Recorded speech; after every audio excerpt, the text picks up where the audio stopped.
lagi dengan saya di program acara Suarata, berbagi inspirasi, kisah, dan informasi. Kali ini kita kedatangan tamu istimewa, seorang selebgram, influencer, tetapi profesi aslinya adalah seorang polisi.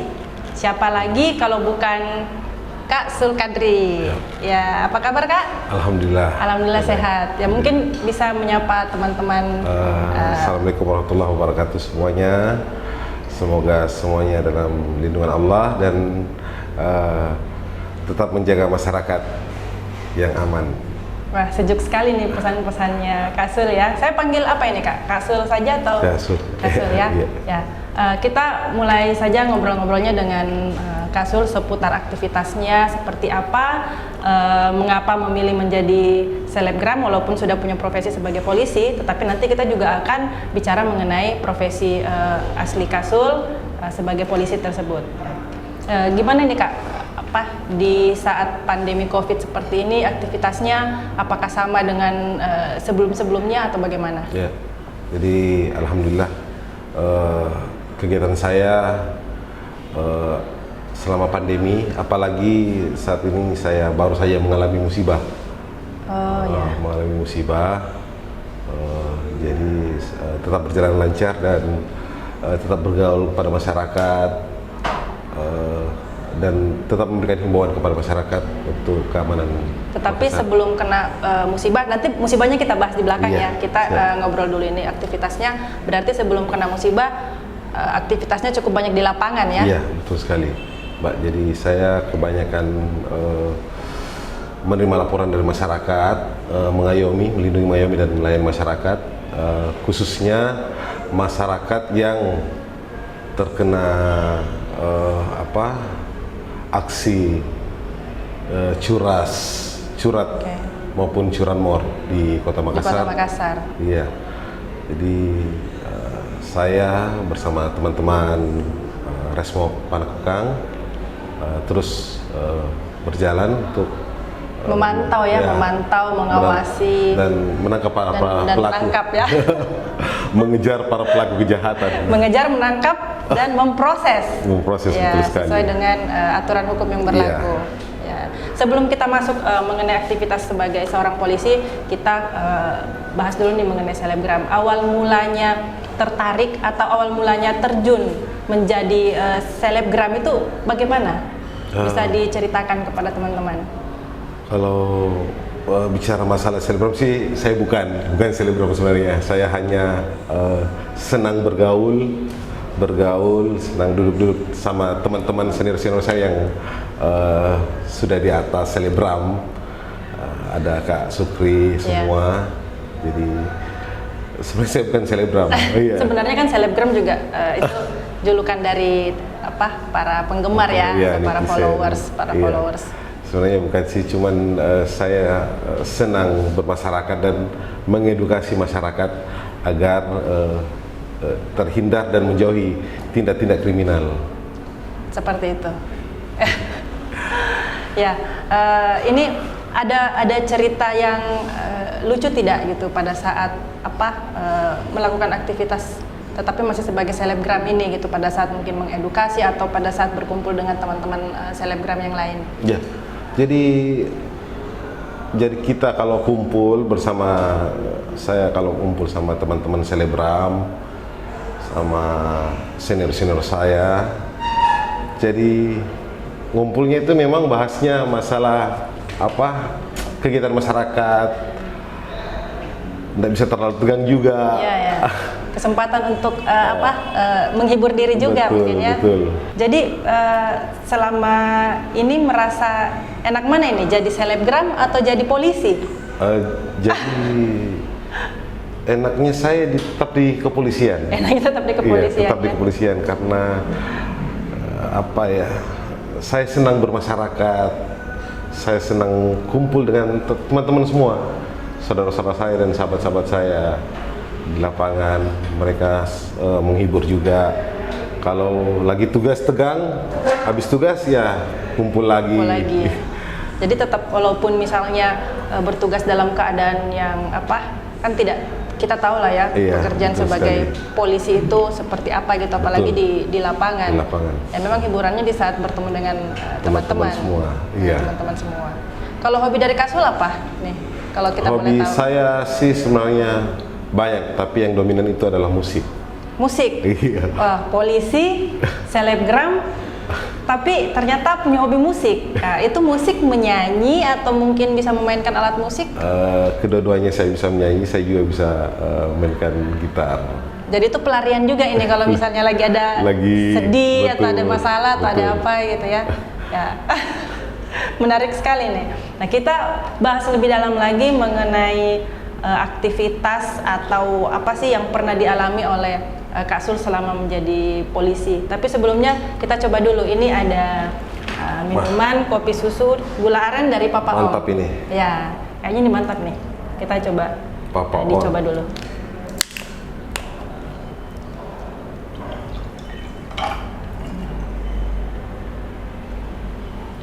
Ini pakai gula aren ini Kak Sul.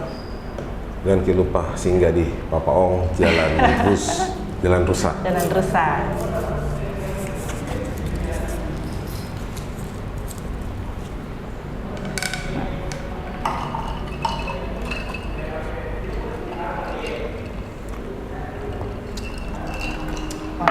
Pas sekali nih, segarnya ini pas. Mantap ini. Mantap. Kita lanjut lagi. Ini sebagai seorang polisi punya kisah yang menarik atau yang paling berkesan atau mungkin yang paling mencekam yang pernah dirasakan oleh Kak Sul? Iya.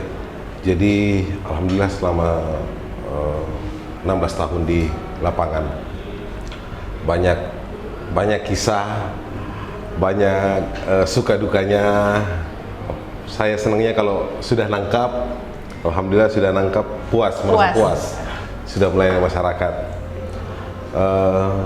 Suka dukanya itu ya seperti ini yang baru-baru saya alami, dan sebelum kejadian juga sudah pernah dikeroyok, jatuh dari lantai 3, nangkap orang, jatuh di got.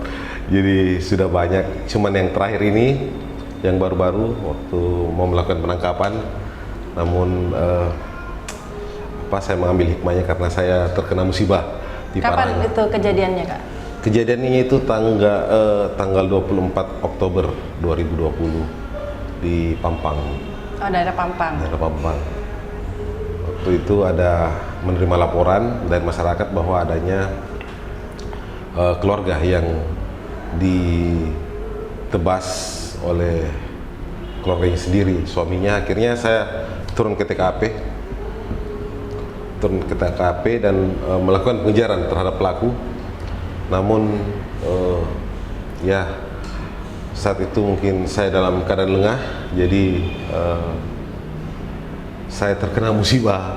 Itu saya dibacok oleh pelaku. Betul sekali. Dan pelaku itu yang membacok juga keluarganya sendiri yang ada di dalam rumah itu. Iya, betul sekali. Jadi dia bacok istrinya, bacok mertuanya. Kebetulan beliau itu saat itu sedang melarikan diri, jadi saya kejar, sembunyi di rumah warga, dan saat saya mau melakukan penangkapan ya saya terkena. Bagaimana bacok. perasaan Kak Sul pada saat tidak menyangka gitu, tiba-tiba mendapat serangan seperti itu? Karena kan mungkin sering di lapangan, mungkin sudah terbiasa juga dengan serangan-serangan, tapi kan barangkali ini ada sedikit perbedaan dengan yang dialami sebelum-sebelumnya. Betul. Jadi subhanallah, kejadian itu saya pikir ya saya ambil hikmahnya, dan kejadian itu mencekam sekali karena kepala semua ditebas ini. Semuanya satu badan ditebas oleh pelaku. Saya merinding loh Kak.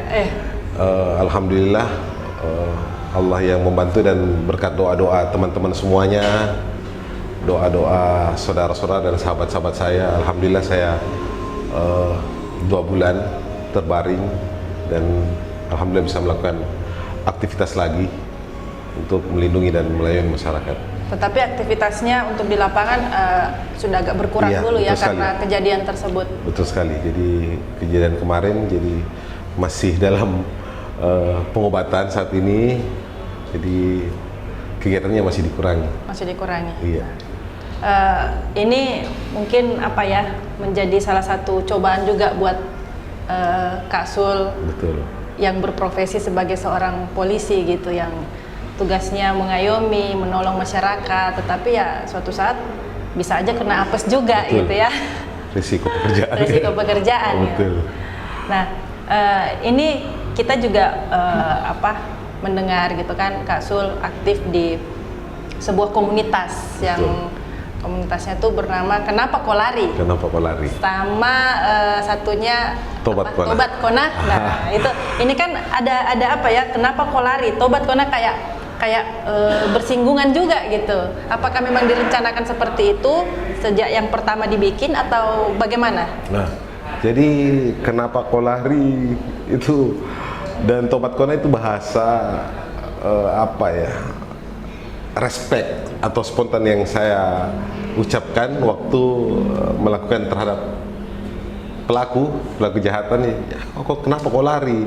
Memang buronan. Oh, jadi pada saat ditangkap ditanya, kenapa kau lari? Kenapa kau lari? Oh iya Pak, Tobat Kona. Jadi para netizen, teman-teman semua media yang mengangkat ini akhirnya menjadi besar lah. Jadi besar. Tagline ini gitu, betul. Slogan ini. Dan saya sambungkan dengan kegiatan aksi sosial saya setiap hari Jumat. Alhamdulillah. Jadi ada beberapa teman-teman yang ingin bergabung. Saya bilang silakan, tidak ada masalah selama kegiatan kita ini kegiatan yang baik untuk masyarakat. Ini teman-teman dari kepolisian atau umum? Umum, kepolisian maupun masyarakat, untuk membantu masyarakat yang lemah, memberikan santunan kepada anak yatim, saudara-saudara kita yang kurang mampu di jalan. Semua kegiatan sosial yang bersifat membantu masyarakat ya? Betul sekali. Seperti itu. Ya, jadi seru juga ini ceritanya Kak Sul mengenai pengalaman sebagai seorang polisi yang di lapangan gitu, yang harus berjibaku dengan para para penjahat, ibaratnya kayak gitu ya, para penjahat atau para kriminal yang selalu mengancam lah gitu ya keselamatan masyarakat gitu. Dan disitulah kehadiran para bapak-bapak polisi termasuk Kak Sul sebagai seorang polisi. Nah, ini Kak, kita mungkin ingin meminta tanggapan atau pendapat dari Kak Sul sendiri mengenai tingkat kejahatan di Kota Makassar terkait curanmor dan aksi begal misalnya, atau sekarang kan tuh anak-anak remaja banyak sekali di jalanan yang hobi standing motor itu. Nah, itu bagaimana dari dari kepolisian sendiri, termasuk yang mungkin lebih bersentuhan juga dengan divisinya Kak Sul? Ya. Jadi betul sekali, jadi saudara-saudara saya yang melakukan aksi kejahatan, kalau bisa dijauhkanlah. Jadi contoh balap liar. Balap liar sih sebenarnya mereka ini kita lihat dulu apa sisi baiknya. Mereka ini sebenarnya karya mereka mungkin mau buat suatu lapangan balap ya, mungkin belum dikasih tempat. Jadi cari perhatian gitu sebenarnya. Ya, mungkin seandainya ada wadah mungkin mereka ada di jalan mungkin. Ya, dan kita juga harus kepada masyarakat, kepada mereka kita melihat sisi baiknya. Ya. Yang biasa standing ya mungkin dia punya bakat seperti itu, tapi belum tersalurkan, belum ada tempat, belum ada wadah. Seandainya mungkin ada tempat, mungkin mereka juga tidak akan di jalan raya gitu. Betul sekali. Mungkin kalau ada tempat mungkin mereka bisa ini. Ada pernah ditangkap anak-anak yang standing motor atau balap-balap liar di jalanan? Apakah pada saat mereka ditangkap diedukasi atau bagaimana? Iya, alhamdulillah. Jadi ada beberapa teman-teman yang masyarakat ingin, Pak, ada standing ini Pak, daerah ini. Oh iya, tunggu saya ke situ. Iya. paling saya sampaikan, jangan dek, kalau mau enggak apa-apa, kau di lorong sana enggak apa-apa, yang penting tidak membahayakan orang lain, apalagi membahayakan dirimu sendiri. Karena sudah jelas sudah banyak kejadian, ada yang ditabrak, ada yang jatuh. Baru-baru ya ini ada yang meninggal juga nah, itu ditabrak. semua saya sampaikan adik-adik, janganlah cari bakat-bakat yang baik lah. Tidak usah ugal-ugal di jalan. Kalau aksi begal sendiri bagaimana pada saat tim melakukan penangkapan, karena kan mereka arahnya sudah lebih ke kriminal ya dibanding mungkin anak-anak yang standing itu gitu. Itu bagaimana pada saat tim dari kepolisian menangkap mereka? Apakah ada penyampaian juga seperti itu atau bagaimana? Ya, jadi alhamdulillah berkat seringnya ngumpul sama masyarakat, jadi ada beberapa pelaku yang mungkin juga bergabung di dalamnya di situ. Jadi ada informasi langsung dari masyarakat bahwa seperti ini pelakunya. Ya. Jadi pada saat mereka juga ditangkap tetap diedukasi juga diedukasi, ya? Tetap diproses juga. Diproses ya pasti, karena kan tindakan kriminal. Membahayakan orang lain, apalagi kalau begal. Iya, betul. Nah, ini pertanyaan terakhir, tetapi bukan terakhir banget.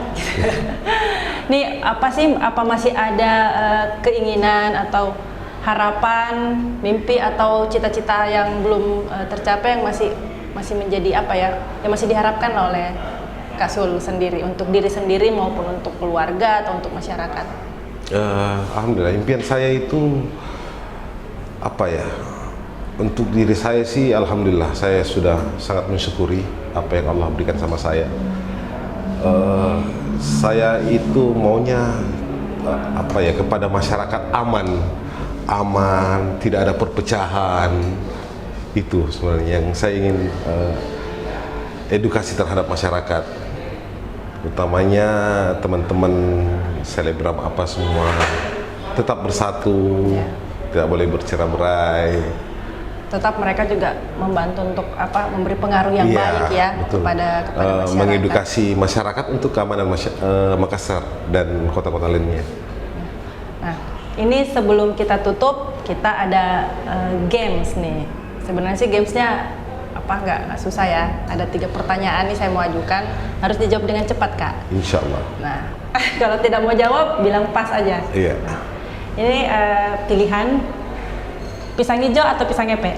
Pisang ngepek. Pisang ngepek. Kenapa? Karena murah dan banyak bumbunya. Murah dan banyak bumbunya. Nah, pertanyaan kedua, Bayangkara Solo FC atau PSM Makassar? PSM Makassar lah. Nah, pasti ya. Tetap di hati. Tetap di hati, walaupun korpsnya Bayangkara. Iya, betul sekali. Dan pertanyaan yang terakhir, polisi atau selebgram? Ya, polisi lah. Tetap polisi ya? Tetap. Ya, karena saya ingin mengayomi masyarakat. Mengayomi dan melayani masyarakat. Dan itu cita-cita saya. Waktu kecil saya ingin bermasyarakat, kepada masyarakat. Karena doa baik dengan masyarakat itu. Menjadi selebgram ini hanya salah satu jalan untuk bisa lebih dekat lagi juga dengan masyarakat ya. Betul sekali. Bisa lebih memberi pengaruh juga kepada masyarakat.